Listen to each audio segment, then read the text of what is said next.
Panigurado magpapatrade na si Giannis Antetokounmpo. Grabing dalang malas ng dalawang coach ng Milwaukee mga bro. Showtime si Ja Morant, ang lulupit ng mga pasa, pinagta-trash talk lang sila Greek Freak. Milwaukee Bucks versus Memphis Grizzlies. Tapatan ng mga superstars mga bro. Ja Morant versus Giannis Antetokounmpo at Damian Lillard, pero kulang ang lineup ng Memphis. Out si Marcus Smart at Desmond Bane. Well, first quarter nakaswerte ng easy dunk ang rookie na si Zach Edey mula sa malakas na pasa na to ni Ja Morant. Pero maagang napa-takeover ang Memphis superstar. Kumana ng 7 straight points si Ja Morant and 1 layup sabay turo pa sa official. Binuli naman ni Giannis sa ilalim itong rookie na si Zach Edey. Di umubra ang tangkad ng rookie sa lakas ni Giannis, pero after niyan na taste of his own medicine siya nang banggain naman ni Jaren Jackson Jr. Bagsak si Giannis. Under 5 minutes, kumana ng 10-1 run ng Memphis. Pumondo ng 3 assist dyan si Ja Morant. Dito lamang na din ng double digit ang Memphis, 27-17. Grabe pa tong ginawa ni Ja Morant. Dalawang nabiktima sa play na to mga bro. Pinahawak sa sahig si Trent Jr. Napeke naman si Brook Lopez. Solid first quarter for Ja Morant, 10 points with 4 assists. Tagal pa napako sa 17 points ang Milwaukee. Solid din etong si Pippen Jr. Pinangunahan ng second unit ng Memphis na may 13 points. Final minute, pumahabol pa ng monster dunk si Greek Freak. 7 points for Giannis sa first quarter, pero naghahabol sila ng 16 points, 40-24. Second quarter, buhat mode na si Greek Freak. One man show mga bro para sa Milwaukee.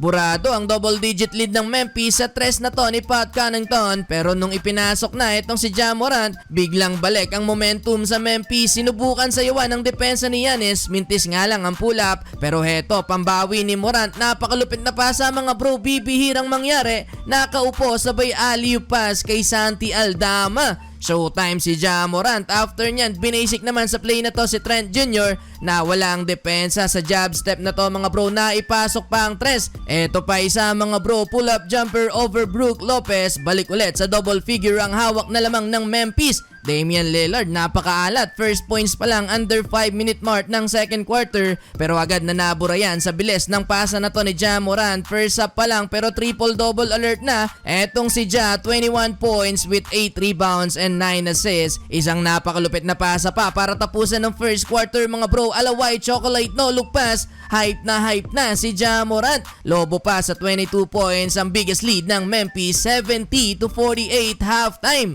Entering the third quarter, back-to-back basket for Zach Edey to start the quarter. Nakompleto na din ni Ja Morant ang kanyang pang 12 triple-double sa kanyang career. Tambakan pa din ng laban mga bro. Di nakapagdala ng puntos si Morant, pero 4 na assist ang naibigay sa Memphis. Bago mag last 2 minutes, umabot pa sa 30 ang biggest lead ng Grizzlies. Anyari sa Milwaukee mga bro, mukhang may dalang malas yung dalawa sa coach ng Milwaukee. End of third quarter, tambak ng 29 points ang Milwaukee, 99-70. Fourth and final quarter mga bro, pinaglaro pa itong si Giannis Antetokounmpo kahit tambak na ang Milwaukee Bucks, pero hindi na din naman nakabalik pa ang Milwaukee sa uli. Panalo ang Memphis Grizzlies sa likod ng triple-double ni Ja Morant. 30 points naman para kay Giannis Antetokounmpo.